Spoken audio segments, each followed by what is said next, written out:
এত গরমের মধ্যে যখন সাদা ভাত খেতে ইচ্ছে করে না, তখন যদি পাতে থাকে বোম্বাই মরিচ দিয়ে আমের টক ডাল, তাহলে কেমন হয় বলুন তো। চলুন ঝটপট রেসিপিটা দেখে আসি। জন্য আমি মুসুর ডাল ও মুগ ডাল বেশ অনেকক্ষণ ভিজিয়ে রেখে এর মধ্যে কাঁচা পেঁয়াজ, রসুন, কাঁচা মরিচ, টমেটো, লবণ, হলুদ দিয়ে হাত দিয়ে ভালোভাবে মাখাবো। ডালটা যত ভালোভাবে মাখাবেন ডালের টেস্ট তত বেড়ে যাবে। এখন আমি ডালটা সিদ্ধ হওয়ার জন্য পরিমাণ মতো পানি দিয়ে বসিয়ে দিব এবং মাঝে মাঝে অবশ্যই ঢাকনা খুলে ডালটা নেড়ে দিতে হবে, তা না হলে নিচে লেগে যাবে। যখন ডালটা ভালোভাবে সিদ্ধ হয়ে যাবে আমি ঘুটনি দিয়ে ডালটাকে একটু ম্যাশ করে নিব। এখন আমি পর্যাপ্ত পরিমাণে গরম পানি দিয়ে দিব এবং দিয়ে দিব ছোট টুকরো করে কেটে রাখা আম।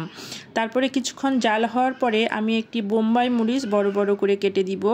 এর আমি ঝালটা নিব না, জাস্ট শুধু ফ্লেভারের জন্য দিব। আপনারা যারা ঝাল পছন্দ করেন তারা একটু পরিমাণে বেশি দিবেন।